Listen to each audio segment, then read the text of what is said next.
Baadaye ndio anashikia sasa tendo ya ile bilimwingia, ndio ananguka sasa, anapoteza akili. Oui. T'allais se réveiller à l'hôpital. Anaenda kujikuta tu ndani ya hospitali. La moto qu'il avait a disparu. Pikipiki alikuwa naye ishakupotea. Mais nous sommes reconnaissants à notre Dieu. Tunampikia Mungu wetu aksanti. Parce que le pire pouvait arriver. Bibaya biliweza kufika. Il y en a qu'on enlève comme ça et vous les trouvez seulement déjà tués, abandonnés. Kuku bengine bana babeba kama vile unabakuta tu basha kufa na bana bachiria. Mais nous remercions le Seigneur parce qu'il a épargné sa vie. Tunampikia Mungu aksanti, ni njoo anaepusha maisha yake. Amen. Amen. Que Dieu vous bénisse encore une fois. Mungu ambariki tena mara nyingine. Je vois le pasteur. C'est le pasteur Jeannot que je vois là. Que Dieu vous bénisse, pasteur. Vous allez quand même vous tenir debout, on va vous saluer. Ça fait longtemps.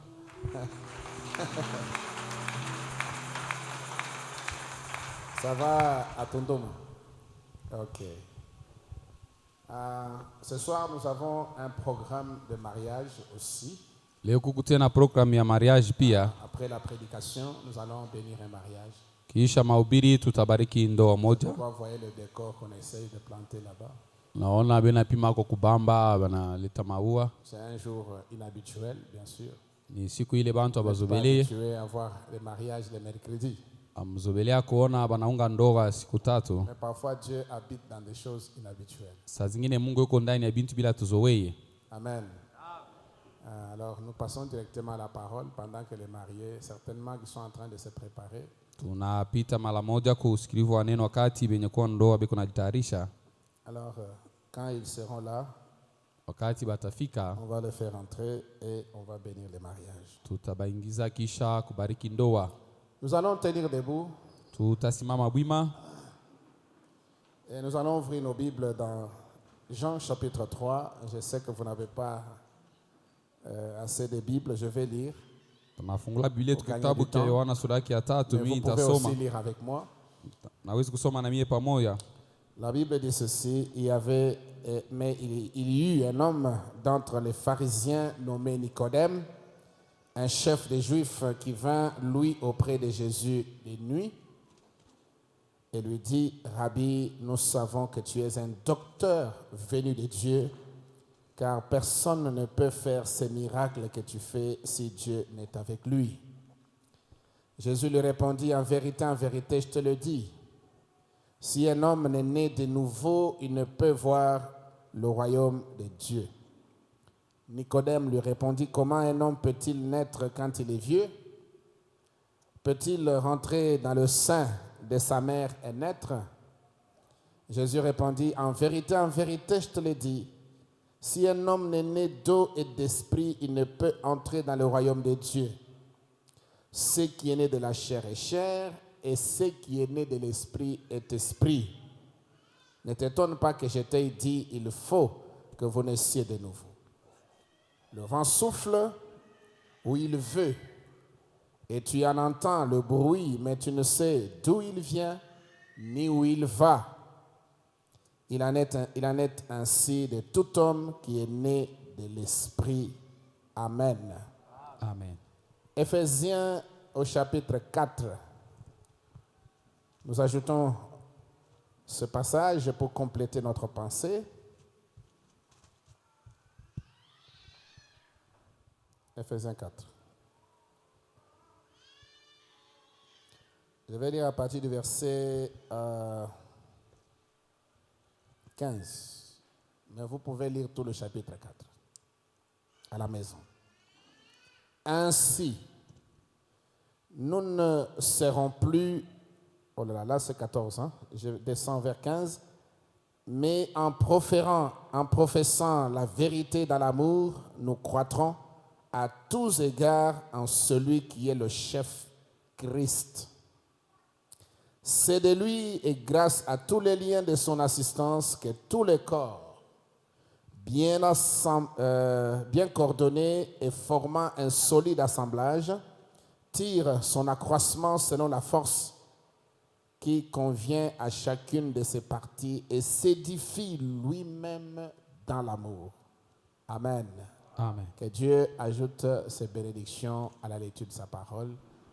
Mungu aongeze baraka kusoma neno lake, mnaweza kuketi. Nous allons adresser un mot de prière à Dieu. Tutaomba Mungu. Notre Père Céleste, encore une fois, nous te disons merci parce que c'est pour nous un grand privilège d'être de retour dans ta maison. Nous sommes ici, Père, pour être édifiés. Nous sommes ici pour nous rapprocher davantage de toi. Nous sommes ici parce que nous avons compris que le monde n'a rien à nous donner, Seigneur. Toute bonne chose provient de toi. Nous sommes des mortels nés dans le péché, conçus dans l'iniquité et venus dans ce monde en proférant des mensonges. Mais toi, tu exiges la nouvelle naissance pour que nous puissions voir ton royaume. Et nous avons soif de ce royaume, Père. Fais-nous grâce alors que nous sommes rassemblés dans ta maison. Donne-nous, Père, de le voir. Pas seulement de le voir, mais aussi d'y entrer. Afin que, Père, nos vies puissent être en sécurité, Père. Pardonne tous nos péchés, toutes nos iniquités.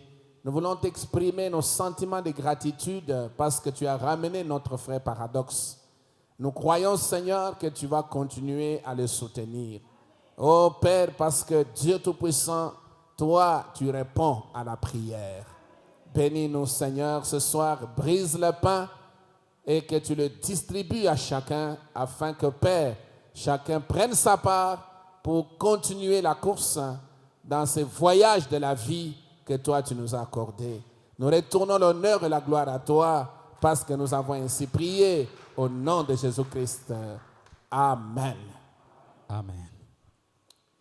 Alors, nous sommes en train de parler sur la nouvelle naissance. Je sais qu'on en a vraiment parlé en long et en large. Tunasemea kuhusu kuzalika mara ya pili na wazia tusha kusema bia mingi. Et nous avons toujours quelque chose à ajouter là-dessus. Tuko paka na kitu moja kuongeza pale yulu. Vous savez qu'après qu'un enfant soit né, Unajua kwamba kisha mtoto kuzalika dans une famille, jamaa moja hivi, on ne va pas seulement se contenter de célébrer la naissance de l'enfant. abawezi kufurahi paka kuzalika kwa mtoto. On ne va pas seulement s'arrêter là et commencer à fêter parce que l'enfant est né. Abawezi kushimama na kukaramika kwa sababu mtoto anazalika On paka va pale. fêter peut-être une fois quand maman sort de la maternité. Anawezi kufurahi mara ya kwanza wakati mama anatoka ku Mais maternité. l'étape suivante, et qui est d'ailleurs la plus importante, Hatua yenye kufuata yenye ya muhimu kabisa c'est la croissance de cet enfant. ni kukomea kwa ule mtoto. L'enfant doit croître. Mtoto anapaswa kukomaa. L'enfant doit grandir Mtoto anapaswa kukomea pour atteindre la stature d'un homme parfait. afike sasa mkipimo kya mtu mkamilifu. Pour atteindre la stature d'un adulte. Afime sasa kwa mtu mzima. Parce qu'on a besoin des adultes pour la responsabilité. Tunataka batu bazima juu ya kuchukua Dieu madaraka. a besoin de gens responsables. Mungu anatafuta batu benye kwa benye kuchukua Il n'a madaraka. pas besoin des bébés. Hapana batoto bachanga. C'est vrai que les bébés apportent la joie dans la famille. Ni kweli mtoto mchanga analeta furaha ndani ya nyumba. Mais Dieu, à travers ces bébés, Mungu kupitia ule mtoto mchanga il voit un homme fait, anaona mtu mzima, un homme adulte, mtu mwasha komea, une femme adulte, mwanamke mwenye komea peut assumer des responsabilités dans la maison de mwenye Dieu. anaweza kuchukua mziko fulani ndani ya nyumba ya Mungu. Amen. Amen. Alors c'est ce que Pierre nous dit ici Ndio kile Petro anatuambia hapa, dans 2 Pierre, chapitre 1er. Petro wa pili Si vous avez sura vos ya Bibles, kwanza. vous pouvez lire avec moi. Kama uko na Biblia yako unaweza kusoma na mie pamoja. Alors quand vous avez un enfant qui ne grandit pas, c'est un problème dans la famille. Quand vous avez un enfant qui ne grandit pas, Kama kuna mtoto ashikomeye c'est un problème dans la famille. ni mambo ndani ya nyumba. Ça donne des soucis aux parents. Bazazi banasumbuka. Est-ce que vous me suivez? Eti mnanifuata? Nous voulons voir un enfant qui est... Si un enfant est né et qu'il est un enfant normal, Kama mtoto anazaliwa ni mtoto iko sawa watoto wote, il doit grandir. anapaswa kukomea, Il doit croître. anapaswa kukomana. Et ça, c'est la même chose même dans les choses de Dieu. Iko vile vile hata mbitu ya Vous Mungu. ne pouvez pas seulement rester un bébé éternel. Hawezi kubakia paka mtoto mchanga wa Vous milele. savez que les bébés, ce sont des gens qu'on dorlote. Batoto ni bale biko na babembeleza. Amen. Amen. Mais une personne adulte, on ne la dorlote pas. Motu mule asha komea bezi Des kumbembeleza. fois, on lui parle durement. Mala ngine banamsemaka bya nguvu. Parce qu'on veut lui donner un caractère. Anapenda kumchonga na kumpa tabia. Amen, amen. Parce qu'il doit assumer des responsabilités. Ndio anawezi kuchukua sasa mziko. Alors, c'est ce que la Bible nous dit ici. Ndio kile Biblia inatuambia hapa. Simon Pierre, serviteur et apôtre de Jésus-Christ. Simoni Petro, mtume na mtumwa wa Yesu Kristo. À ceux qui ont reçu en partage une foi du même prix que les nôtres. Kwa wale walipata imani vile vile na yetu. Par la justice de notre Dieu. Kupitia haki ya Mungu wetu. Et du Sauveur Jésus-Christ. Na Mwokozi Yesu Kristo. Que la grâce et la paix vous soient multipliées. Neema na salama ipate kumipewa. Est-ce que vous me suivez? Eti mnanifuata? Que la grâce neema et la paix na salama vous soient multipliées. Ipate kuzidishwa kwenu. Comment? Par la connaissance de Dieu. Kupitia ufahamu ya Mungu. C'est la connaissance de Dieu qui nous apporte la grâce. Ni ufahamu ya Mungu inatuletea neema. Et la paix. Na amani. Quand vous connaissez ce que Dieu a dit, ukishajua kile Mungu anasema, vous ne pouvez pas être troublé facilement. Hawezi kuvuruka tu kwa kepesi. Cela vous donne la grâce et la paix. Ile inakupatia neema na salama. Alors il dit de la part de notre Dieu ya kutokea kwa Mungu wetu et de Jésus notre Seigneur. Na Yesu Bwana wetu. Amen. Amen. Maintenant verset 3. Sa divine puissance uwezo yake ya Mungu nous a donné tout ce qui contribue à la vie et à la piété. Inatupatia yote yenye kuleta kuuzima na kusalama. Non, la piété c'est utawa. Utawa. Oui, être comme Dieu, OK? Kwa sawa Mungu. Au moyen de la connaissance. Kupitia ufahamu. Vous comprenez que le mot connaissance revient. Et la Bible dit mon peuple meurt par manque de connaissance. Et Jésus a dit demeurez dans la parole. Vous connaîtrez la vérité. Et la vérité vous affranchira. Quand vous demeurez dans la parole, vous connaissez. Vous connaîtrez la vérité. Et quand vous connaîtrez la vérité, la vérité vous rendra libre. Amen. Amen. Et vous ne pouvez pas être un esclave de quelqu'un. Vous ne serez même pas un esclave d'un homme. Vous ne serez pas un esclave du pasteur ou du diacre ou d'un bishop quelque part. Mais vous serez un serviteur de Jésus-Christ. Un homme libre. Parce que là où il y a l'esprit de Christ, il y a la liberté. Amen. Amen. Donc sa divine puissance nous a donné tout ce qui contribue à la vie et à la piété. Au moyen de la connaissance de celui qui nous a appelés par sa propre gloire et par sa vertu. La gloire et la vertu. Celle-ci nous assure de sa part les plus grandes et les plus précieuses promesses. Afin que par elle, elle qui ou quoi? Promesse. Par ces promesses, qu'est-ce que nous allons faire? Nous devenions, vous deveniez participants de la nature divine. En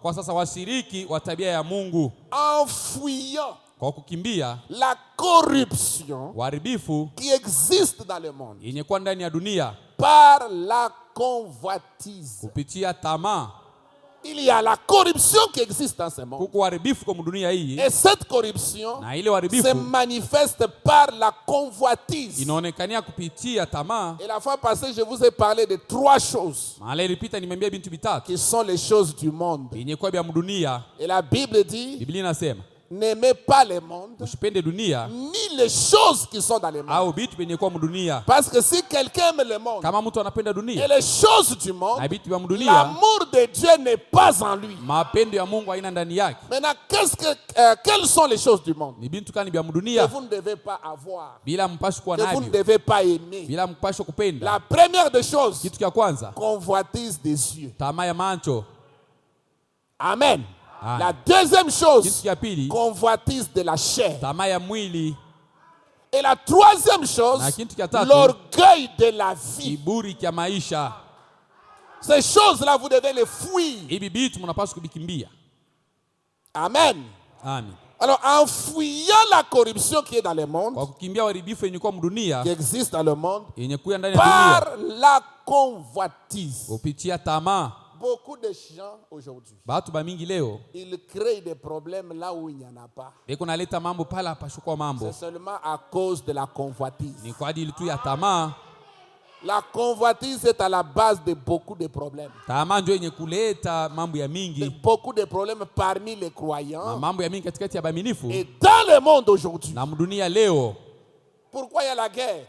Kwa nini kuko Il vita? peut y avoir un pays qui n'a pas de richesse, mais il convoite un pays qui a des richesses. Kunaweza kuwa nchi haina na mali, inatamania yenye kuwa na Et mali. s'ils ont des moyens, Kama yuko na namuna, ils mettent les moyens en jeu. banaweka sasa manamuna yabo pafasi. Qu'est-ce qui est à la base? Nini yenye kuleta La ile? convoitise. Tamaa. Mais un chrétien Mkristo se contente de ce que Dieu lui donne. eko nafurahiwa na bile Mungu anamupa. Et le bonheur dans la vie, Raha ya maisha ce n'est pas la possession de beaucoup de biens. haina kupata vitu vya mingi. Dans la vie, le bonheur Maisha raha est défini banaita par kusema le contentement ni kufurahiwa qu'on a Ya de vile- la part qui vous revient. ya bile uko nabyo, Ce que Dieu vous donne, kile Mungu anakupa, même si c'est peu, hata kama ni kidogo, mais vous êtes content, lakini uko vous mfurahivu, êtes uko satisfait mwenye kutosheka, et vous louez le Seigneur pour na ça. msifu Bwana kwa hiyo.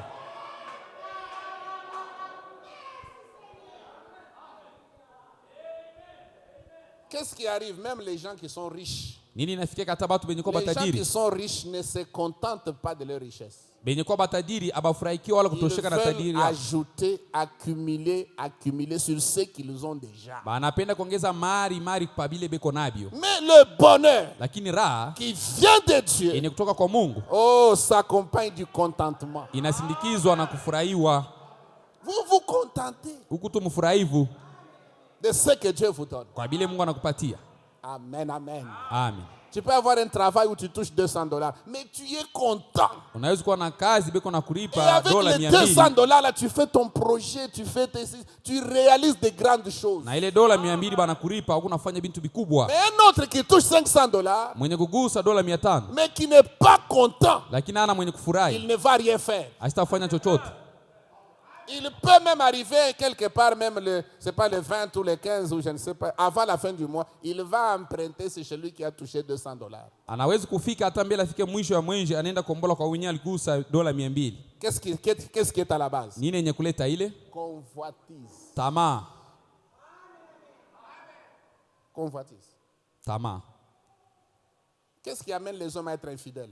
Nini napeleka babwana bafunte bashibakie baminifu Un kitanda cha homme ndoa. marié, mais il ne se contente pas de sa femme. Mtu mwenye koa lakini ashifurahikiwa na kutosheka na mke Il wake. envie la femme du voisin. Anatamani mke wa jirani wake. C'est ça tous les problèmes. Ndio mambo yote ile. Mais si tu es chrétien, Kama uko Mkristo né de nouveau, mwenye kusalika mara ya tu pili, auras le contentement. utakuwa mwenye kutosheka. Tu vas te contenter de ce que Dieu te donne. Utatosheka na bile Mungu anakupatia. Ou de ce que Dieu a fait de toi. Hawa kile Mungu asha kukufanya wewe.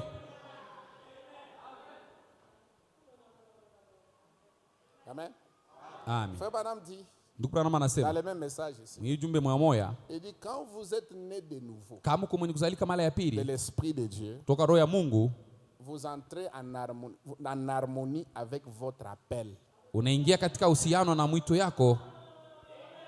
Vous entrez en harmonie Unaingia katika uhusiano avec votre appel. pamoja na mwito yako. Chacun de nous ici sur la terre Kila mmoja katikati yetu hapa a dunia un appel iko na mwito ya binafsi dans sa vie. ndani ya maisha yake. La raison pour laquelle Dieu t'a envoyé sur la terre. Sababu C'est ambao ça ton Mungu appel. anakuweka pa hii dunia ndio ile mwito yako. Maintenant, aussi longtemps que tu n'es pas né de nouveau, Kama wewe bado kuzalika mara ya tu ne pili, sauras pas entrer en harmonie avec ton appel. D'ailleurs, hautaweza kuingia katika uhusiano na mwito yako. tu peux même fuir ton appel. Unaweza kukimbia hata mwito Tu yako, vas envier l'appel de quelqu'un d'autre. unaenda kutamania mwito wa mtu mwingine. Tu penses que l'autre, lui, il est bien. Unawaza sasa ule kunaishi Et tu mzuri, veux être comme lui. unapenda kuwa sawa Ça, vile yeye iko. c'est son appel. Ile ni mwito yake. Cherche ton appel à toi. Tafuta yako mwito.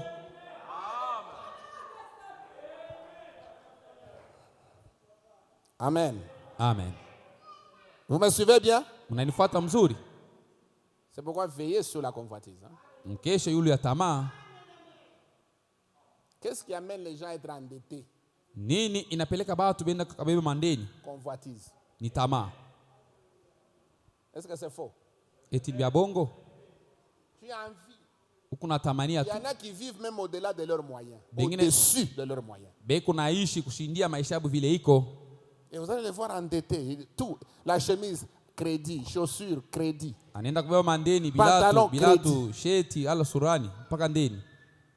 Tout. Même la farine, crédit. Biote hata bunga ni mpaka ndeni. Finalement, tu risques même de te vendre toi-même parce que tu n'as plus rien. Mwisho yote una hatari ya kurudisha hata wewe On mwenyewe utaona na peut même te kitu. récupérer toi-même en gage parce que tu n'as plus rien. Banawezi kukubeba hata wewe sababu hauna na Et kitu. qu'est-ce qui est à la base? Nini yenye kuleta ile yote? Convoitise. Ni mpaka tamaa.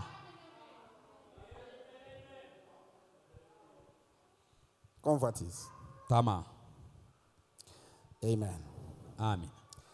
Verset 5. À cause de cela même, Kwa ajili ya ile faites tous vos efforts mtumie nguvu yenu pour yote joindre à votre foi la vertu. ndio kuunga kuimani yako nguvu. Et là, nous sommes dans la pyramide, dans la statue de l'homme parfait. Pale tuko mu kipimo cha mtu mkamilifu. La vertu, à la vertu, la connaissance. Kunguvu muongeze tena ufahamu. À la connaissance, la maîtrise de soi. Ufahamu muingize kujitawala. C'est ça la tempérance. Ndio ile wanaita temperance. À la maîtrise de soi, la patience. Kujitawala unaongeza kuvumilivu. À la patience, la piété. Uvumilivu unaongeza kutawa. À la piété, l'amour fraternel. Kwa utawa mapendo ya kinduku. À l'amitié fraternelle, l'amour. Kwa mapendo ya kinduku unaongeza kwa mapendo. Maintenant, écoutez le verset qui suit. Mfuate sasa ile mstari kunafuata. Car si ces choses sont en vous, Kama hivi vitu biko ndani yako, quelles choses? vitu gani? La pyramide. Ile mnara La foi, la vertu, la connaissance, etc. na ile yote iko pale. Si ces choses sont en vous, Kama hivi vitu biko ndani yenu, amen, qu'est-ce qui va arriver? nini tafika? Et ils sont avec abondance, Biko mo bya mingi, elles ne vous laisseront point oisifs. habita miacha tu wakuwaiwai. Oisif, hein, paresseux. Wakisho kutumika, muvivu. Paresseux. Wakisho muvivu. Ah, parce qu'il y a des chrétiens paresseux. Kuko ba Kristo ba vivu. Vous comprenez un peu? Qu'est-ce qui détruit la paresse chrétienne? Nini yenye kubomoa uvivu wa Kristo? Quand ces choses sont en vous avec abondance, ça vous donne du zèle. Kama vitu biko ndani yako bya mingi binakupatia sasa Ça vous bidii. donne de la force. Binakupatia nguvu. Ça enlève la paresse. Binatosha ndani yako buvivu. Ça vous donne le zèle pour servir le Seigneur. Binakupatia bidii ndio kumtumikia Bwana. Amen, amen. Amen. Elles ne vous laisseront point oisifs ni stériles. Haitakuacha muvivu wala mtasa. Aujourd'hui, beaucoup de chrétiens sont stériles. Bakristo ba mingi leo ni batasa. Et un homme qui est stérile ou une femme stérile, Mutu mwanaume wala mwanamke mwenye kwa il mtasa. ne met pas au monde. Asizale mdunia. Je ne sais pas si vous me suivez. Sijui kama unanifuata. Un chrétien, Mkristo il est fertile. yeye iko na mboleo. Parce que tu as cru, tu es né de nouveau. Unaamini Tu unazalika mara ya veux que pili. tout le monde croie comme toi. Unapenda watu wote baamini sawa C'est ça un wewe. chrétien véritable. Ndio vile Mkristo Il wa va kweli. parler à tout le monde de ce que Jésus est. Atenda kusambia watu wote kile Yesu eko. Mais pourquoi aujourd'hui on ne témoigne pas? Ndio nini leo atushuhudie? Ces choses ne sont pas en nous. Hivi vitu habina ndani yetu. Nous sommes vides. Ndani mko mtupu. C'est ça tout le problème. Ndio ni mambo yote ni ile. Amen. Amen. Alors, qu'est-ce qui arrive? Il dit, Anasema ça va vous laisser. Ok, elles ne vous laisseront point oisifs ni stériles pour la connaissance de notre Seigneur Jésus-Christ. haitakuacha mvivu wala mtasa kwa ufahamu wa Bwana wetu Yesu Kristo. Mais celui en qui ces choses ne sont point Ule bintu abina ndani yake est aveugle. yeye ni kipofu. Il ne voit pas de loin. Ashione mbari. Et il a mis en oubli la purification de ses anciens péchés. Anasabu utakaso wa mazambi zake za kale. C'est pourquoi les condamnations là, des choses que tu as déjà arrangées, ça revient. ile mahukumu ya bintu bila kutengeneza inakuya tena. Tu commences à te repentir sur des choses que tu as déjà arrangées. Unaanza kutubu yule ya bintu bila kutengenezaka. Pourquoi? Juu ya nini? Ces choses ne sont pas en toi avec abondance. Ibi bintu abina ndani yako bya mingi. Oh, que Dieu nous aide. Mungu atusaidie. C'est pourquoi, frère, appliquez-vous d'autant plus à affermir votre vocation. Muditoe sana kwa kukamilisha mwito yenu. Oh là là. Sion Tabernacle, est-ce que vous êtes là? Sayon maskani yetu mko hapo. Une chose, c'est d'être appelé. Kintu kia kwanza ni kuitwa. Une chose, c'est d'avoir une vocation. Kintu kia kwanza ni kuitiwa. Mais une autre chose, Kintu kingine c'est d'affermir la vocation. ni kukamilisha ile mwito. Cet appel est devenu affermi. Ile mwito inakamilishwa. Au point que le diable ne peut pas t'avoir. Ya kusema shetani asiwezi Il kukupata ne tena. peut pas te décourager. Asiwezi kukulekesha. Il ne peut pas te dire que tu n'es pas sauvé. Asiwezi kuambia sema una mwenye kokoleo. Il ne peut pas te dire que tu n'es pas chrétien. Asiwezi kuambia sema una Mkristo. Parce que ta vocation est affermie. Mwito yako ni yenye kukamilishwa. Il y a des chrétiens aujourd'hui, ils sont dans la joie. Demain, tu les croises, il a la main à la joue. Leo kwa mfurahivu, kesho kuna mkono kuchafu. Complètement démoli. Mwenye kubomolewa wote. Qu'est-ce qui se passe? Nini inafanyika? Oh mon frère, il y a eu telle chose, telle chose. Je n'ai même plus la force de prier. Sina hata na nguvu ya maombi. Tu as laissé le diable t'avoir. Unamwacha shetani anakuweza. Tu as oublié que nous livrons la bataille. Unasababu ya kwamba hapa tu kunapika vita. La vie chrétienne, c'est un combat. Maisha ya Kristo manake ni vita. Amen, amen. Amen. Et ce sont les courageux Ni benye kuwa na hodari qui vont remporter la victoire. ndio benye batawina sasa. Et vous savez que Dieu n'utilise pas des lâches, des poltrons. Mnajua Mungu atumikishake bantu bavivu hapa. Des faiblards. Batu bazaifu. Un petit rien, il se décourage. Kama mkadoko Dieu ne peut jamais utiliser ça. Mungu asiwezi kumtumikisha huyu. Dieu utilise des hommes et des femmes courageux. Anatumikisha banaume na banamke benye kuwa na nguvu. Peuvent relever le défi. Banawezi kushindana na mambo. Qui ne s'arrêtent pas devant les obstacles. Bala bashimame mbele ya bikwazo. Qui ne se découragent pas devant les critiques. Bala bawezi kuchoka mbele ya mashimango. Qui ne se découragent pas devant les problèmes. Bala bawezi kuchoka mbele ya mamambo. Parce qu'il y a des gens, quand il a seulement un oh, pourquoi seulement moi? Oh, tout ça. Donc, c'est que moi, je ne suis pas un élu. Kwa bengine mambo imnafikia njua nini mpaka mie nikusema mishi na mteule. Nous devons affermir notre vocation. Tunapaswa kukamilisha mwito yetu. Tu connais celui en qui tu as cru. Unamjua nani mwenyewe unamwamini? Tu connais ta position. Unajua unasimama wapi? Tu sais que même si tu fais des erreurs. Unajua sema hata ukifanya makosa. Un chrétien fait des erreurs. Mkristo anafanyaka makosa. Mais il se relève. Lakini analamuka. Un chrétien tombe. Mkristo yuko anaanguka. Il tombe même 7 fois. Anaanguka hata mara 7. Mais 7 fois il se relève. Mara 7 analamuka tena. C'est ça un chrétien. Un chrétien, ce n'est pas quelqu'un qui ne tombe pas. Ce n'est pas quelqu'un qui ne fait pas d'erreur. Écoutez-moi très bien. Nous ne sommes pas des anges. Nous sommes des hommes. Rachetés par grâce. Rachetés par le sang. Si on ne tombait pas, si on ne commettait pas d'erreur, Christ serait mort en vain.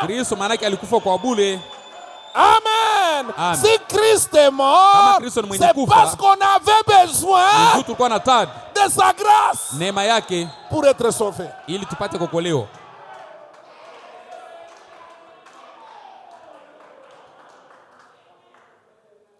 Maintenant, un homme qui a déjà affermi sa vocation, même quand il commet les erreurs, il ne se décourage pas. Il sait que ça arrive. Et ça va toujours arriver. Ça va toujours arriver pourquoi? Parce que nous sommes dans cette chair. La chair ici n'est pas encore rachetée. Ce que Dieu a racheté, c'est l'homme intérieur. C'est l'âme qui a déjà été rachetée. Mais nous livrons la bataille parce qu'un jour, nous allons recevoir l'adoption de ce corps. Et là, nous serons affranchis de la tentation et de toutes ces choses. Est-ce que vous dites Amen, Église? Alors ne vous découragez pas.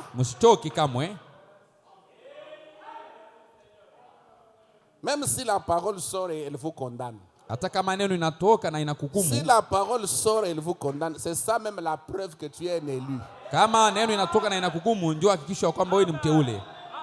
C'est ça même la preuve que tu es un enfant de Dieu. Ndio hakikisho ya kwamba uko mwana wa Mungu. Parce que les enfants de Dieu reconnaissent leur tort. Batoto ya Mungu banatambua makosa yao, Ils demandent pardon. banaomba toba, Dieu leur pardonne Mungu anabasamehe, et ils continuent leur voyage. banaendelesha sasa safari yao. Amen, amen.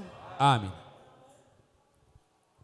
Il dit, c'est pourquoi, frère, Kwa maana banduku, appliquez-vous. muditoe tu, Nous devons nous appliquer. tunapaswa kuditoa, Nous kudipeleka. appliquer pour faire quoi? Tudipeleka kufanya nini? Affermir notre vocation. Kukamilisha mwito yetu.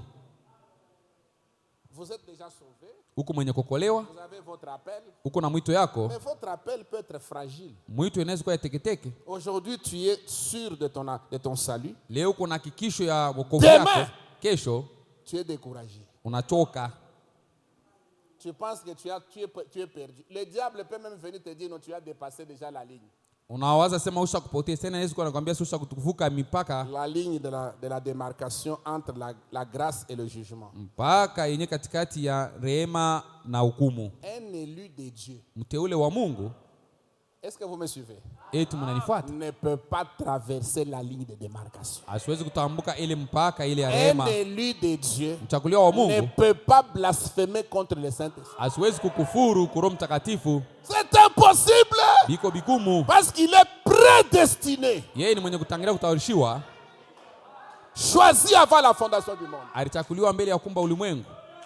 Dieu n'est pas surpris Mungu asishitushwe de ta présence ici. kwa wapu yako paifasi, Il n'est pas surpris de asishitushwe ta position vis-à-vis du message. kwa vile unasimamia ujumbe. Dieu n'est pas surpris de ça. Mungu asishitushwe kwa ile Il mambo. savait que tu viendrais Alijuaka ya kwamba utakuya, et il a fait des préparatifs. alifanya matayarisho, Il a préparé tout alitayarisha pour que yote ton voyage ili safari yako soit assuré ipate kwa hakika jusqu'au jour de l'enlèvement. hadi siku ya kunyanyuliwa. Ton voyage Safari est yako entièrement payé. yote mzima wasa ulipa bei.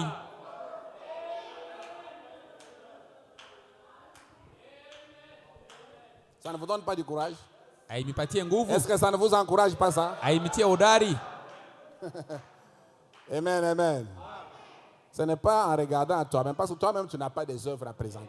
Hapana kujiangalia wewe mwenyewe, sababu una na matendo ya Si tu kuonesha. regardes à tes propres œuvres, tu vas tomber. Ukiangalia matendo yako binafsi utaanguka. Dieu a préparé des œuvres en Christ Mungu alitayarisha matendo ndani ya Kristo avant la fondation du monde mbele ya kumba ulimwengu, pour que nous puissions les produire, les manifester. ili si tupate Nous kuonesha ile sommes là matendo. pour appliquer les œuvres Tuko hapa ndio kuonesha que Dieu a matendo déjà créées pour nous. ile Mungu hasa kuumba juu yetu. Il t'a prédestiné à faire telle chose et telle chose. Alitangulia kukutayarisha juu ufanye kitu fulani hiki na kile. Alors il dit, Anasema ok. Il dit, c'est pourquoi, frères, appliquez-vous d'autant plus à affermir votre vocation ndugu, mjitoe sana kwa kukamilisha mwito yenu et votre élection. na kuchakuliwa kwenu. Donc tout ça, il faut affermir. Hii yote inapaswa kuikamilisha, La vocation mwito et même l'élection. hata kuchakuliwa, Et votre élection. Car sababu en faisant cela, kwa kufanya ile vous ne broncherez jamais. hamwezi kuanguka kamwe, Vous n'allez pas broncher. hautaanguka. Parce que votre vocation, élection sont affermis. Mwito yako na kuchakuliwa ni kwenye kukamilishwa. Amen. Vous ne Amen. broncherez jamais. Hawezi kuanguka kamwe. C'est ainsi en effet que l'entrée dans le royaume éternel de notre Seigneur et Kuingia mfalme Sauveur wa milele Jésus-Christ ya Bwana wetu Yesu Kristo, vous sera largement accordé. pale batakupatia yo. Quand vous aurez affermi votre vocation, vous aurez affermi votre élection, Wakati unakamilisha mwito yako na kuchakuliwa kwako, qu'est-ce qui va arriver? nini itafika? Il dit, Anasema c'est ainsi njoo hivi sasa en effet que l'entrée kuingia dans le royaume éternel ufalme wa milele de notre Seigneur et Sauveur Jésus-Christ ya Bwana wetu na mwokozi wetu Yesu vous Kristo, sera largement accordé. batakupatia hayo kwa utele. Voilà pourquoi je prendrai soin de vous rappeler ces choses, Tazama kwa nini nitasimamia kumikumbusha hivi bintu, bien que vous les sachiez. hata vile mnabijua. Et que vous soyez affermis dans la vérité présente. mpate kukamilishwa katika ukweli ya sasa hivi. Vous êtes affermis dans la vérité présente. Mko benye kukamilishwa katika ukweli ya Vous sasa. connaissez la vérité présente. Mnajua ukweli ya sasa? Qui connaît la vérité présente? Nani mwenye kujua ukweli ya sasa? Oh, que Dieu vous bénisse. Mungu amibariki. Bien que vous soyez affermis dans la vérité, vous connaissez la vérité, affermis dans la vérité présente. Hata vile mnakamilishwa katika ukweli ya Et sasa. je regarde comme un devoir, Naangalia kama mapashwa aussi longtemps que je suis dans cette tente, wakati wote niko ndani ya hii hema de vous tenir en éveil ya kumilamusha par des avertissements. kupitia kumisopwesha. Car je sais que je la quitterai subitement, Najua sema nitatoka kwa ghafla. ainsi que notre Seigneur Jésus-Christ me l'a fait connaître. Ndio vile Bwana wetu Yesu Kristo ananijulisha. Amen.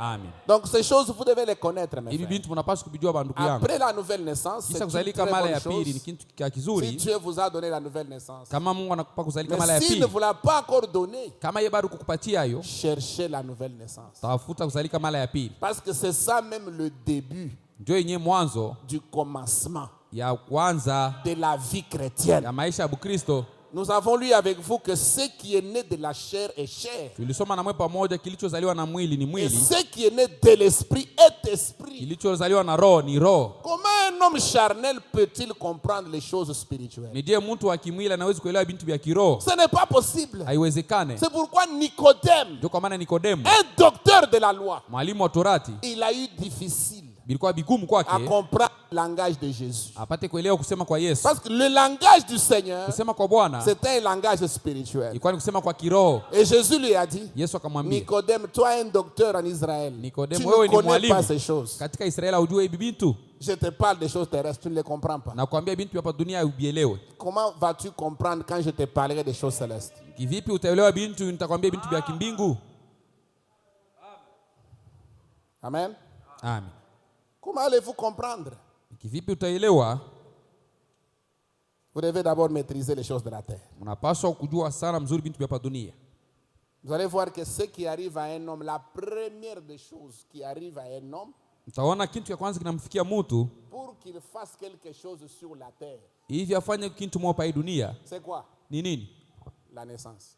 Kuzalika. C'est ça la première chose essentielle. Ndio kitu cha kwanza kia muhimu kabisa.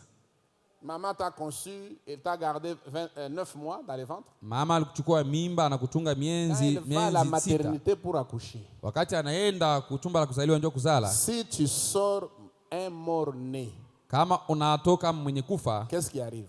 nini inafika? Ton histoire s'arrête là. Mambo yako inasimamia pale, Terminé.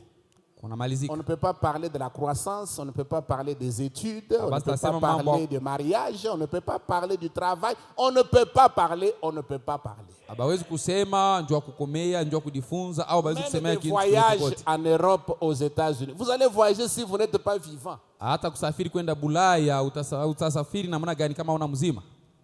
Aussi, la première chose qui arrive dans les royaumes, Kitu cha kwanza kenye kufika ndani ya ufalme, dans les royaumes de Dieu, ndani ya ufalme ya Mungu, la première des choses, kitu cha kwanza c'est la naissance, ni kuzalika. qu'on appelle la nouvelle naissance. Anaita kuzalika mara ya pili. Dès que quelqu'un est né de nouveau, Kama mtu anazalika mara ya pili,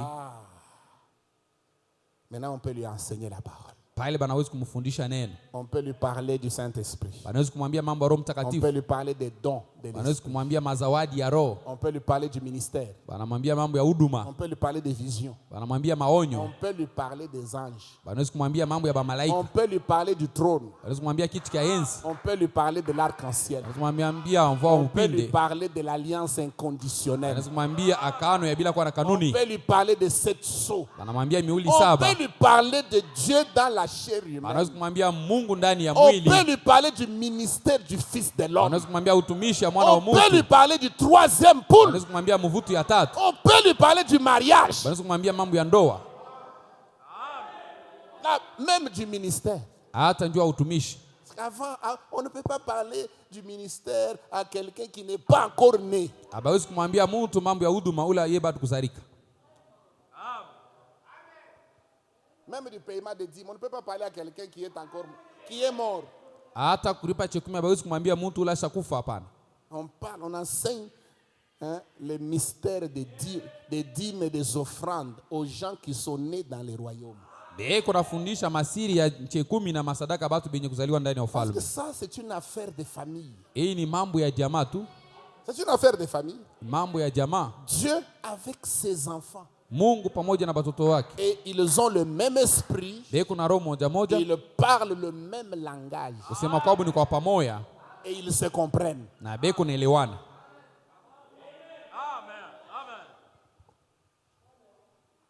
Je pense que c'est très clair. Wazia iko wazi. Comme c'est un jour de mariage, je ne vais pas parler longtemps.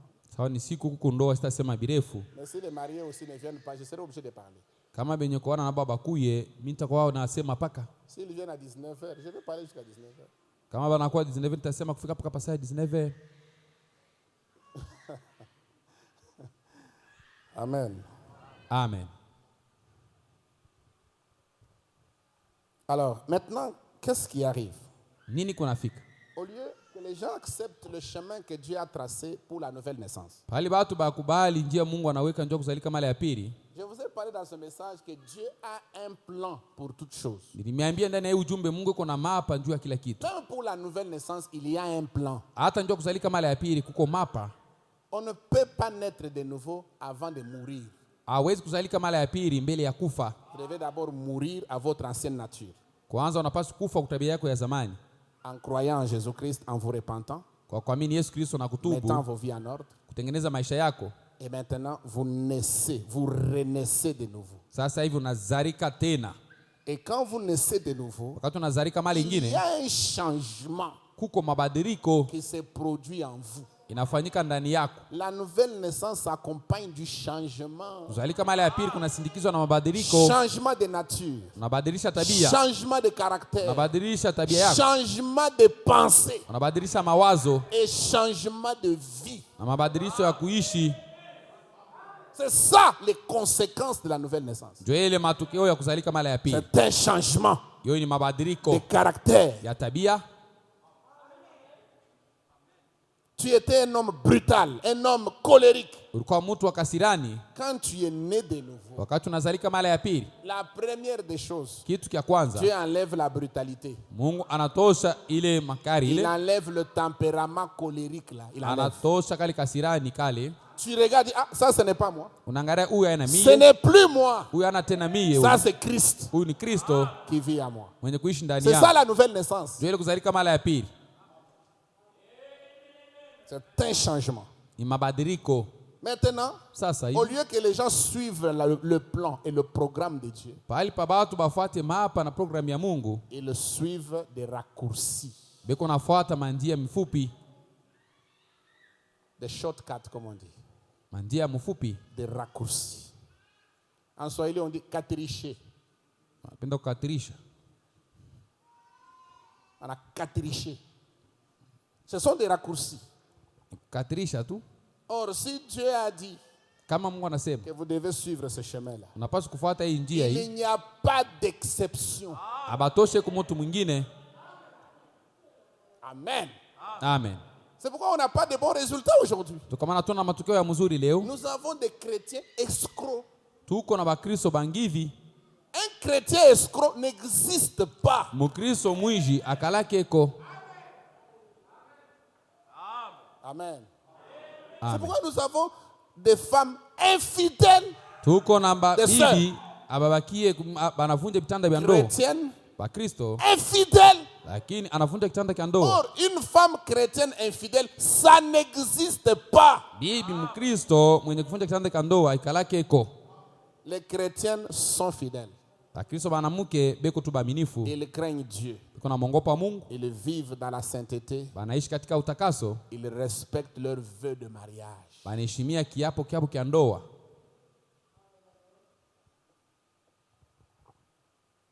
Ils ne sont pas animés par les convoitises. Bo abana benye kushikwa na tamaa. Si tu as des convoitises, Kama kuna tamaa, il faut venir à Jésus pour qu'il s'occupe de tes convoitises. Il inapaswa enlève kwa ça. Yesu apate kuondoa sasa ile tamaa yako. Pour que tu aies le repos Ili upate kupumzika, intérieur. kupumzika kwa ndani. Amen. Amen. Alors, frère Madame dit ceci au paragraphe 146, il dit des raccourcis. Kukatirisha Des raccourcis. mandia mifupi. Ce soir, après avoir été quelque part, Idioni kisha kwa fasi moya hivi, aujourd'hui, à se conduire mal. leo kwa kudiongoza mbaya, Oh là là. Demain, kesho ils veulent prêcher. anapenda kuhubiri. Est-ce que vous trouvez ça normal? Est-ce Iko que c'est sawa? possible? Inawezekana. Quelqu'un, ce soir, il est quelque part en train de se bagarrer, s'injurier avec les gens. Mtu Tout ça. leo iko na kombane, iko na chambulana na batu, Et le lendemain, il veut prêcher. kesho kutu anapenda kuhubiri. Pasteur, donnez-moi la chair. Pastori nipatie mimbali. Ça ne se fait pas comme ça. Haifanyikake vile. En tant que prédicateur, Kama mhubiri, vous devez avoir une vie à transmettre aux gens. unapaswa kuwa kuna uzima ile unaweza kuambukizia watu. Pour que vous ayez cette vie-là, il faut que Christ, Juu upate ile uzima, inabidi Kristo l'auteur de la vie, mwenye kuleta uzima puisse entrer en toi. apate kuingia ndani yako.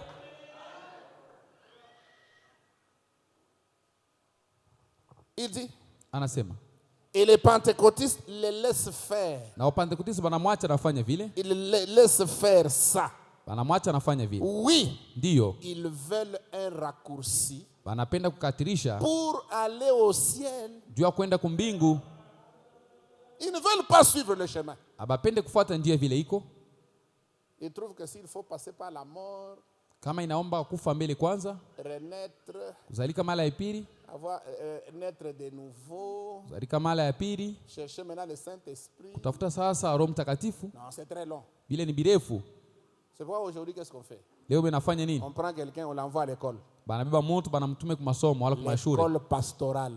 Anaenda kufunda mambo ya Ça, ce sont pastor. des raccourcis. Hii ni mandia mfupi. Parce qu'à l'école, il n'y a pas la vie là-bas. Kwa shule kula kuna uzima. On va vous enseigner les écritures de la Bible. Batakufundisha tu ni maandiko ya Mais Biblia. on ne va pas vous donner l'expérience Abasa kupatia onjo de la nouvelle naissance. ya kuzalika mara ya pili. Est-ce que vous me suivez très bien? Eti mnanifuata mzuri. L'école, c'est l'intellect. Ushure kule ni buyai bwa mkichwa. Mais la nouvelle naissance, c'est le cœur.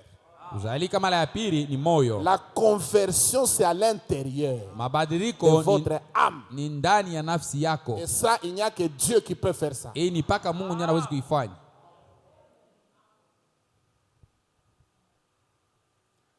Des raccourcis. Mandia mifupi. Et qu'est-ce qu'ils disent?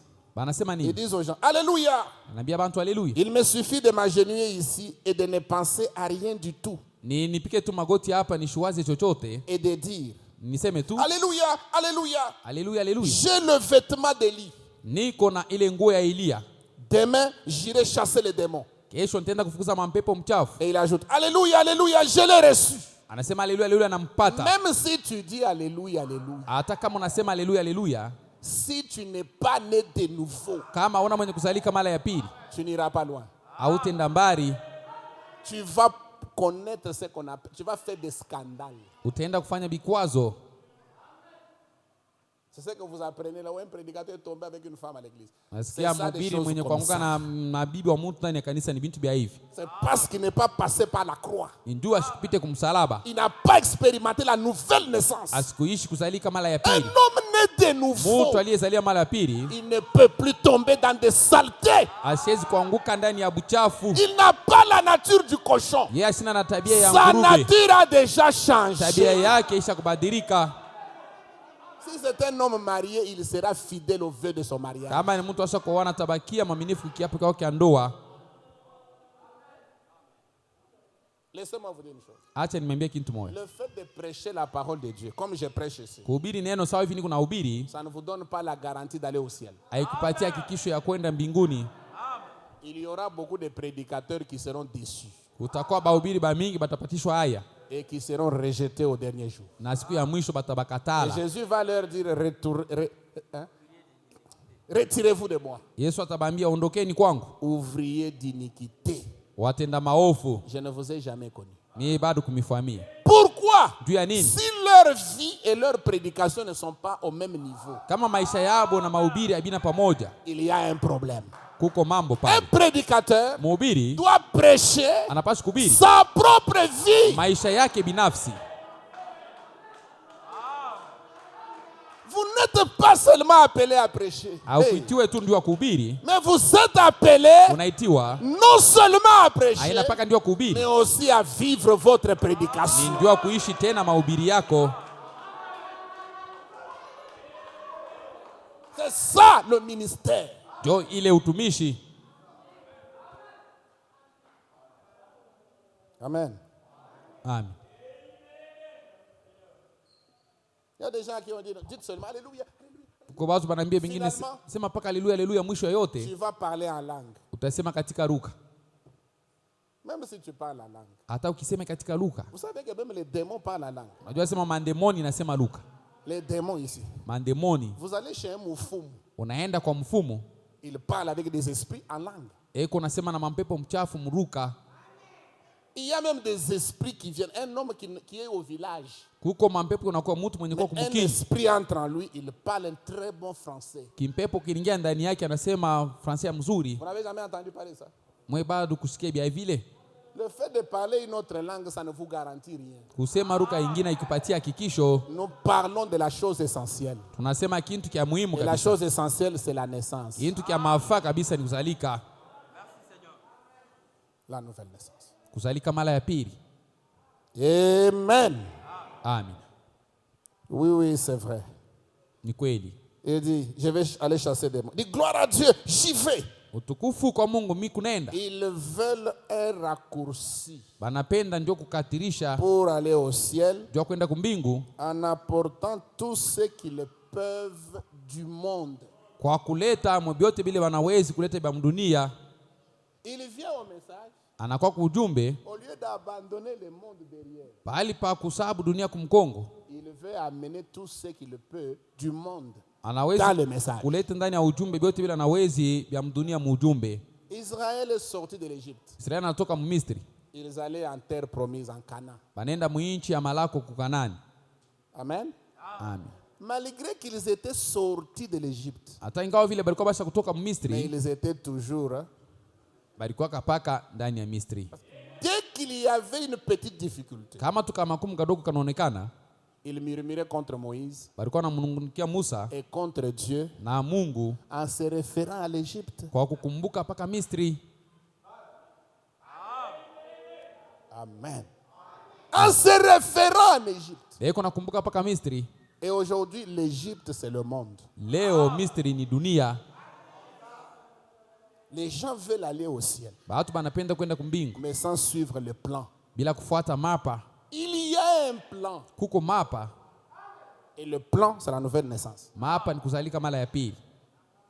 Suivi du baptême du Saint-Esprit. Ni kufuata na kubatizwa na Roho Mtakatifu. Dès que tu as le Saint-Esprit, kama ushakupokea Roho Mtakatifu, tu es non seulement dans le royaume, aina paka unapaka ndani ya mais ufalme. Le royaume des cieux est en toi. Na ufalme ya mbingu iko ndani yako.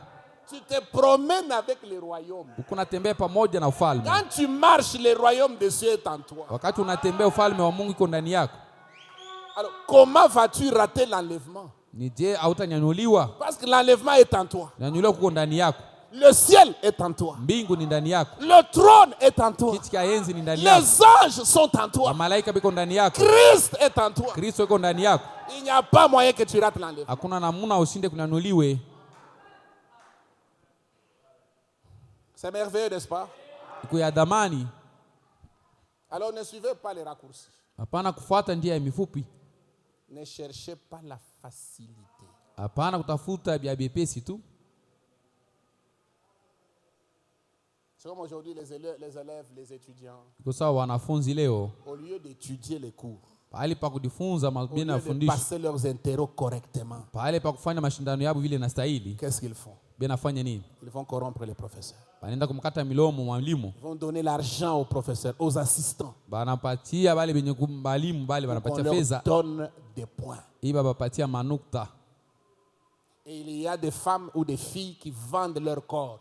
Kuko babibi wala babinti beko naujisha miili yao. Pour qu'on leur donne des points. Ili bapatie manukta. C'est ça les raccourcis. Ndio kukatirisha kule. Quelqu'un va se retrouver là, il a terminé, il est médecin. Mtu atalikuta pale anamaliza, iko mganga wala iko fundi. En achetant les points. mwenye alikuwa anauza manukta, c'est qu'il n'a pas mérité son diplôme. ni kusema ile diploma yake Maintenant, quand il ashikuistahili. se retrouve dans la vie pratique devant un problème, il faut se défendre seul. Anajikuta kwa mambo ile anapaswa kutumika peke yake. C'est pourquoi la plupart se retrouvent cambistes. Ba mingi ndio banajikuta kule beko nabadilisha fedha. Cambiste en ville, c'est terminé. Iko nabadilisha fedha mtown. Commerçant, il achète des soirs en Zambie, il vend bien vendre. C'est fini. Fanya biashara anaenda kuuza bintu Zambia anakuwa Avec kuzisha hapa. une licence en droit dans la maison. Inakuwa na cheti ya licence en droit Parce qu'il ne peut mnyumba. pas la défendre. Ndio asiwezi kuionyesha waziwazi kuitumikisha sasa. Des raccourcis. Kukatirisha.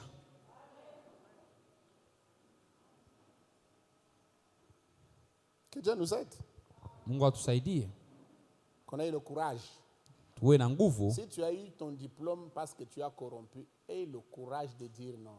Je ne Kama mérite pas ce diplôme. ulipata diploma ndio ukata milomo, uwe na udari ya kusema sistahili hii diploma. Je ne peux pas le défendre. Siwezi kuishimamia na kuonesha byenye nilifunda.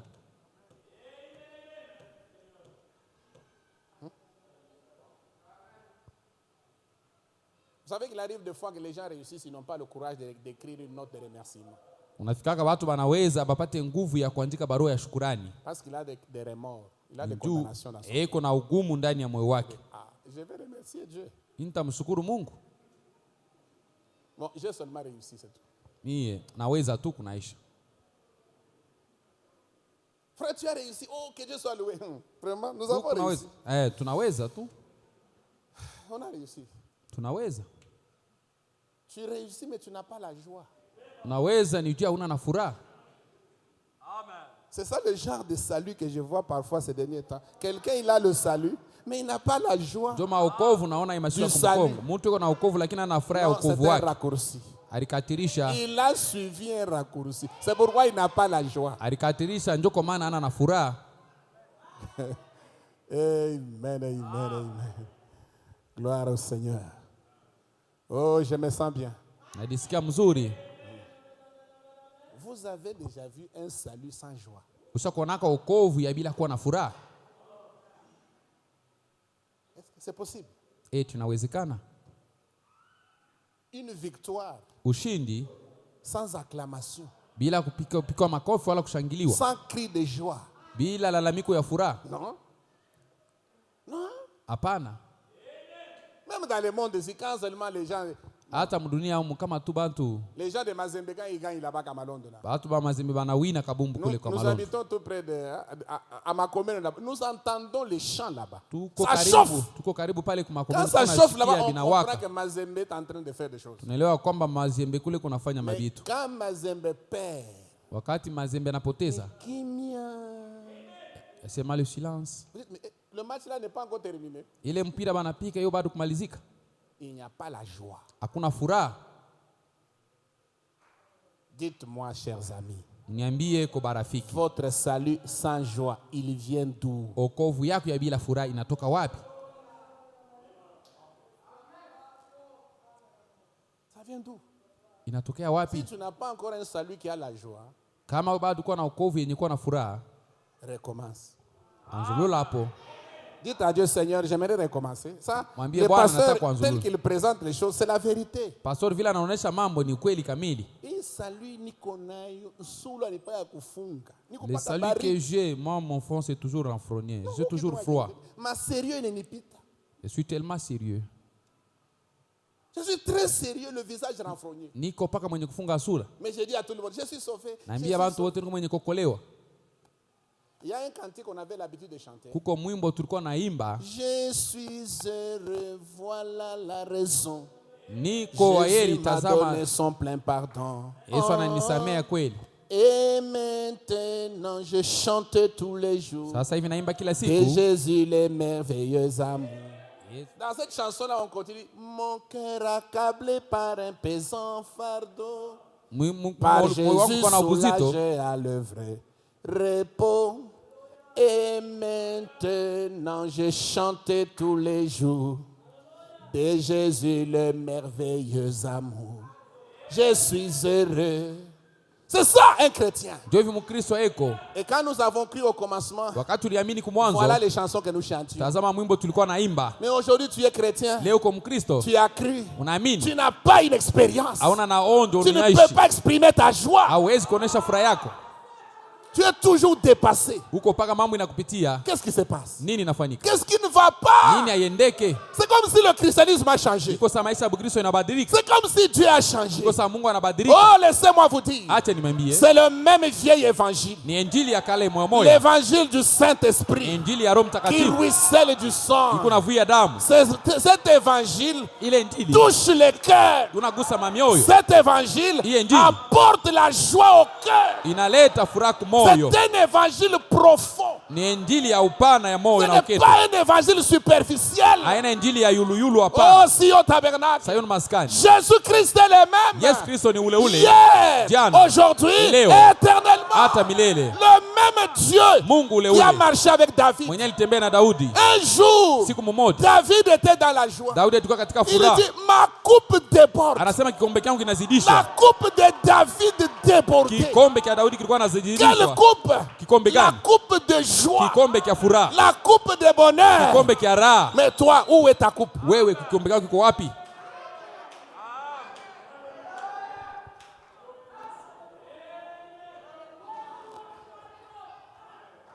Nous cherchons cet évangile-là. Tunataka injili kama ile, Cette expérience à l'ancienne mode. onjo kama ile ya kale. Give me that old time religion. Donnez-moi cet ancien évangile. Nipatie ile injili ile ya kale.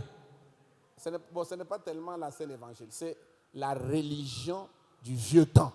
C'est ça la vraie traduction. Ya ile wakati ya zamani. The old time religion. Donc la religion du vieux temps. Dini ile ya wakati ya zamani. C'est ça dont j'ai besoin. Ndio ile niko nataka. C'est ce que j'aimerais vous amener Sion Ndio Tabernacle ce napenda soir. kumiletea Sayoni maskani Pour magharibi. enlever le formalisme qu'il y a parmi vous. Ndio kuondoa kimwili katikati yenu. Vous êtes formaliste. Muko baridi. Vous êtes froid. Muko baridi. Vous êtes guindé. Muko baridi. Incapable de dire amen à la parole. Hamna wezaje kusema Il y nila a quelque kunena. chose qui ne va Kuna pas. kitu mwa kiendeke. Où est votre Dieu? Mungu wenu ni Où est wapi? votre expérience? Onjo wenu ni Où yupi? est votre Saint-Esprit? Roho Mtakatifu yako ni Et qu'est-ce yupi? que le Saint-Esprit produit dans votre vie? Roho Mtakatifu inatoa nini ndani ya maisha yako?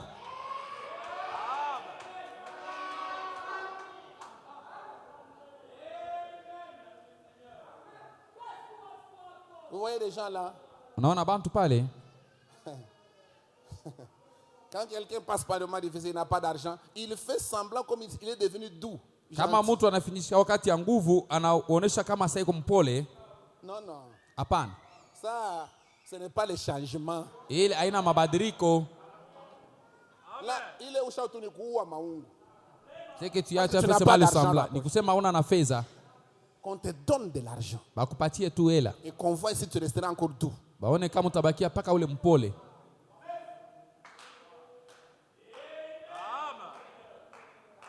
Amen, amen. Amen. Il y a des gens, Kuko batu bengine quand ils ont l'argent, utaiwa sema iko pale. kama beko na fedha tisora kile la Parce qu'il y a l'argent. ni ndio iko na fedha. Quand l'argent termine, Wakati fedha inaisha, tu va plus encore l'entendre. kimya. Anabakia kimya. Wabenye wanashange, Mungu anamsaidia. Anakuwa Là, malaika. Dieu l'a aidé, il est devenu maintenant un ange. Non, ça c'est du fabriqué.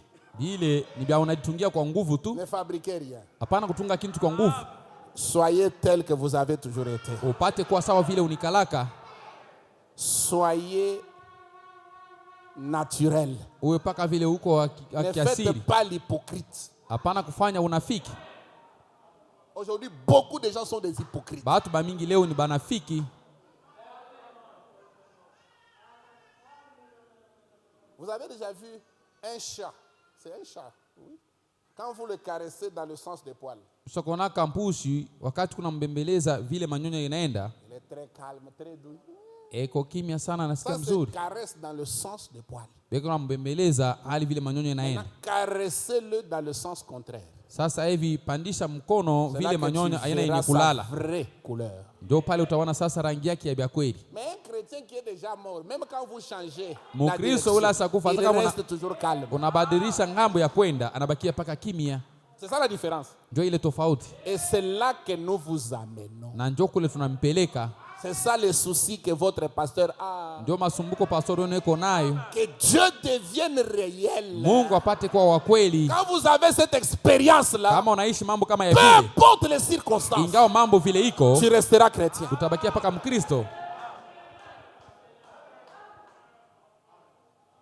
Les raccourcis. Kukatirisha C'est ça qui tue les églises aujourd'hui. ndio yenye kuwa makanisa leo. J'ai déjà entendu des prédicateurs qui disent Nilisikia bahubiri banasema le fait seulement que vous croyez dans Dieu dans la chair humaine, le ciel est ouvert. kama tu unaamini Mungu ndani ya mwili ya mwanadamu, mbingu iko wazi. Vous prenez les choses au milieu, frère. Mnakamatia vitu Même pakatikati. frère Branham n'a pas commencé avec ça. Hata kama sikuanza na hii, Frère Branham a commencé avec l'ABC, alianza na vya kumwanzo la divinité de Jésus-Christ. Mungu wa Yesu Kristo. Il a parlé sur la nouvelle naissance, il a parlé sur Anasema la repentance, il a parlé sur le baptême au nom de Jésus. Ubatizo mjina la Yesu. Avant d'arriver au sommet, Mbele ya kufika kunchongo ya mlima, c'est là que nous avons des chrétiens aujourd'hui qui sautent dans l'église, qui font des choses. kwa maana tuko na Bakristo leo banaruka mkanisa banafanya mabitu. Mais regarde, croisez-les à la cité. Uende kutana nabo kule biko naishi. Rencontrez-les chez lui. Kutana naye kule kwake. Il n'a pas une atmosphère chrétienne. Ashina na hali ya Bukristo kule kwake. Oh, la vie chrétienne, c'est une atmosphère. Maisha ya Bukristo ni mazingara.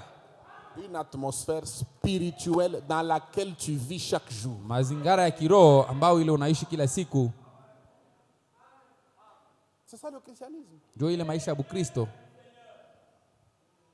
Il dit ceci. Anasema hivi. Je crois que je m'en vais terminer. Hein? Naanza kumaliza sasa hivi. Je vois un mouvement dehors là, c'est comme si les mariés sont en train ou veulent arriver ou sont arrivés déjà. Inaonekana sawa Maria banafika. Frère Branham dit ceci. Ndugu Branham anasema hivi. Vous ne pouvez rien apporter de tout ça. Il n'existe pas de raccourcis. Hawezi kuleta yote akukalaki njia ya kukatirisha. Il n'existe pas de quoi?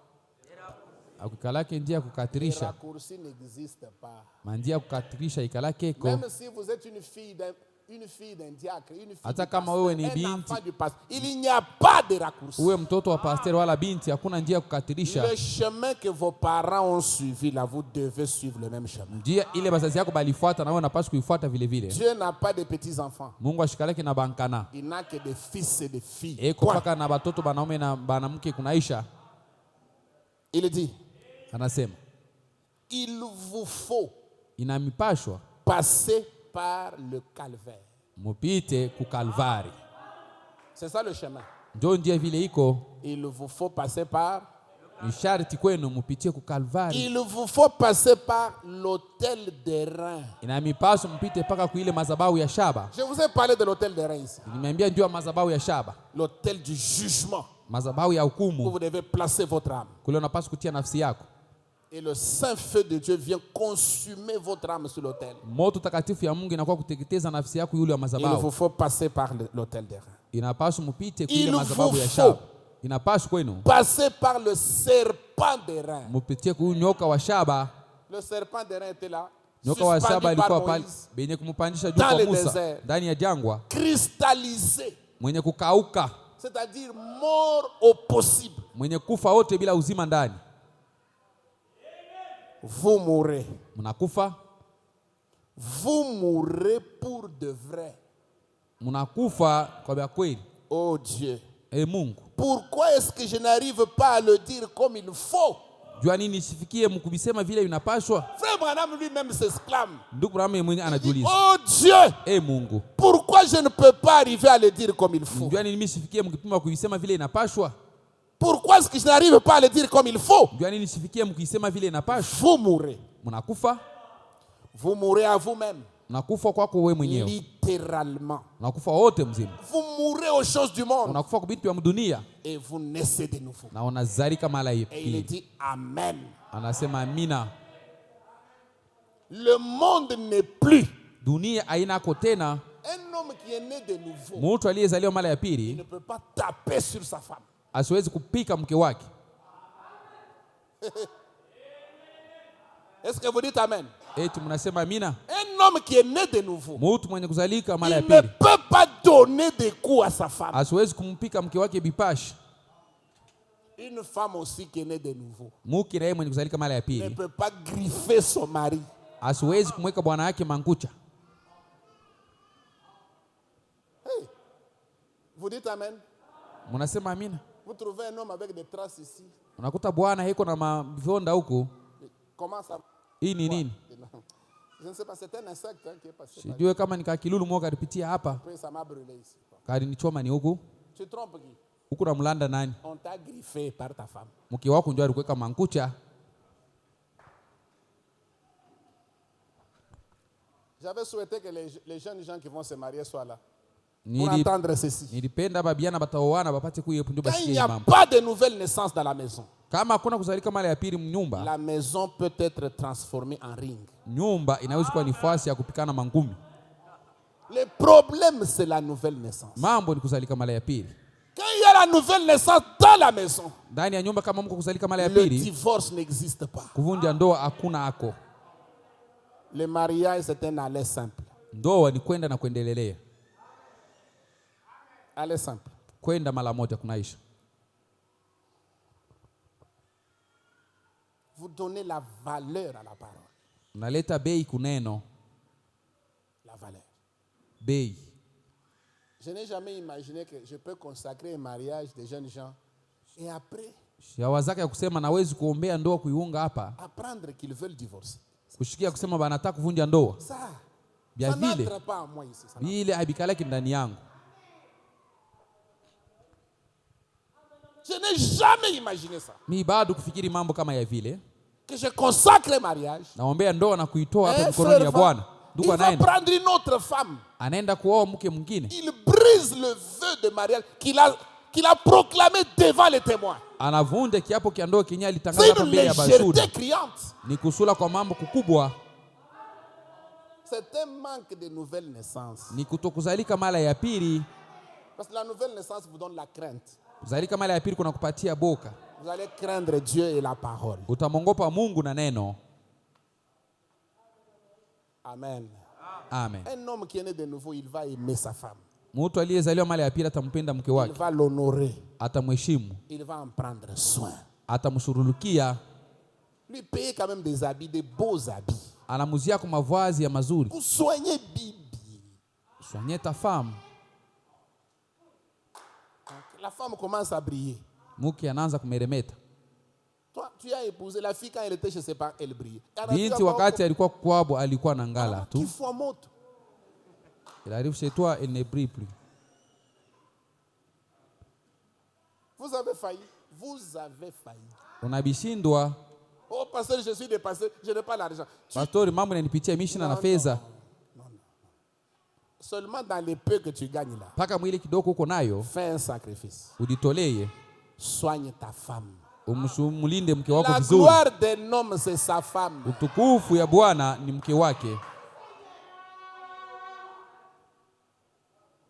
La gloire de Christ, c'est son épouse. Utukufu ya Kristo ni bibi harusi wake.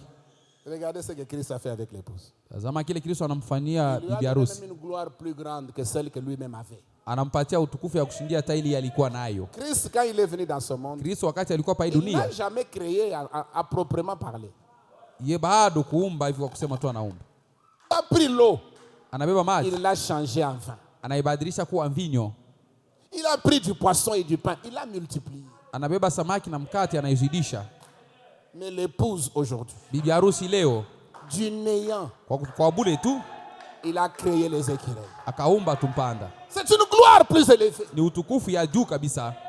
C'est ça le mystère de l'époux et de l'épouse. Ndio ile siri ya bibi harusi na bwana harusi. C'est ça le mystère du mariage. Ndio siri ya ndoa ile.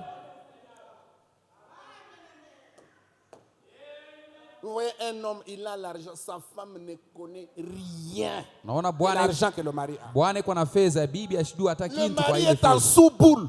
Non, la femme est en sous-boule. Bibi lo akashidue kintu. Qui connaissent la richesse du mari, c'est la famille du mari. Nani mwenye kujua mahari ya bwana ni jamaa ya Ça, ce bwana. n'est pas un mari. Ule ana tu bwana wa bia kweli. Ça, ce n'est pas un mari. Ule ana tu bwana ule. Ce n'est pas un chrétien. Ule ana mkristo. Oh, tu vois, chez nous, on ne dit pas tout à la femme. Kwetu abambi yake vyote bibi hapana. Chez vous, où? Kwenu wapi? Chez vous, où? Kwenu ni wapi? Au village. kule kumkini. Mais va te marier selon les rituels du village. Uende ukaoana kufuatana na madesturi ya kumkini. Pourquoi tu l'amènes ici dans le message? Kwani unampeleka hapa ndani ya ujumbe? C'est ça le problème, il faut la nouvelle naissance. Ndio mambo inapaswa kuzalika mara ya pili. Beaucoup de gens ne sont pas nés. Je vous dis la vérité. Batu ba mingi bo bado kuzalika mara ya pili. Ne sont pas nés de nouveau. Batu ba mingi bo bado kuzalika mara ya pili. Ils font seulement semblant. Beko na sura tu banaonekana sawa. La réalité est tout autre. Ukweli ni ingine tu.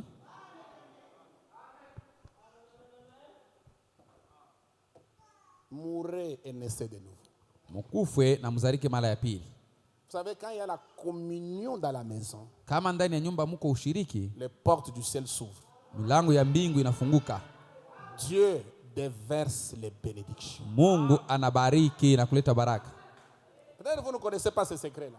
Amjue saa zingine ile siri. Tu as l'argent, ushakuifunga ushakuweka chini ya nani ya kitanda. La femme ne connaît rien. Bibi yako asijue kule ushakuficha fedha. Et tu appelles ton petit frère. Bon. Naita mloko yako, mloko yangu. La mort c'est le sommeil, hein. Lufu iko sababu usingishi. Si quelque chose m'arrive, il y a l'argent à tel endroit. Mais la femme ne connaît rien. Mambo mwe kinifikie nisha kuficha fedha kwa simu bibi asijue kitu. Uko bwana mo wa bongo. Amen. Tu ne mérites pas d'être appelé frère. Haustahili kuitwa ndugu. Tu es un païen. Wewe ni mpagano. Au milieu de nous. Katikati yetu. Inconverti. Washo kubadilika.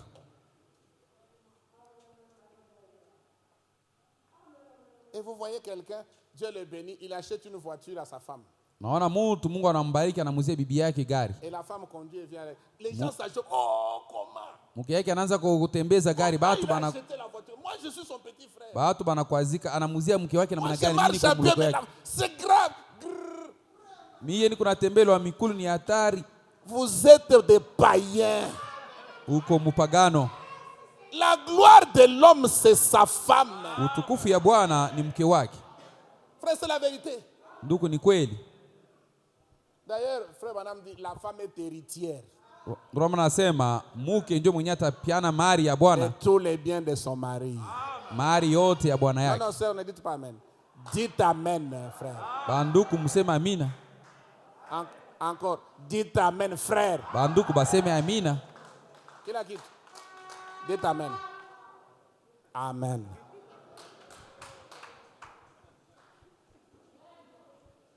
C'est la parole. Ni neno. Amen. Donc la nouvelle naissance c'est quelque chose de très important. Je termine en disant ceci. Le monde n'est plus, les choses du monde sont mortes. Il n'existe pas de raccourci. Ils veulent y parvenir rapidement. Ils ne veulent pas croître. Je vous ai parlé de la croissance. Et c'est là que je voulais en venir. Les gens ne veulent pas croître. Ils cherchent des raccourcis. Frère Branham dit, il dit ceci. Nous croissons dans le Seigneur. Ce qu'il faut, c'est une croissance et de l'expérience. Il ajoute encore en disant ceci. Les bébés ne naissent pas hommes. Les bébés naissent bébés. Et après, ils grandissent. On commence par s'asseoir, après marche à quatre pattes, après se tient debout. Après, les dents commencent à pousser. Après, il commence à marcher. Il me rigole. Un bébé, on peut lui donner son biscuit. Et on prend un autre biscuit, on donne à son ami. Le biscuit de son ami devient important. Son biscuit devient moins important. Prends ce que tu as dit. Non, pas ça. Pas ça. Vous lui dites c'est le même biscuit. Non. Et vous trouvez des grandes personnes Nakuta bantu bakubwa qui tu se comportent comme ça. mwiko na dibia sawa vile. Non, que Dieu nous aide à grandir. Mungu atusaidie kutukomee. Croissons ce soir. Tukomeeni magharibi. De gloire en gloire. Utukufu tuende Plus kutukufu les ingine. années passent, Zaidi miaka inapita, on devait observer une croissance. tunapaswa kutazama tunakomea. Les histoires passées là, ça reste en arrière. Ile vitu vya zamani binabakia kumkongo. Tendons à ce qui est parfait. Tunaenda kwenye kwa kamilifu. Que Dieu vous bénisse. Mungu amibariki.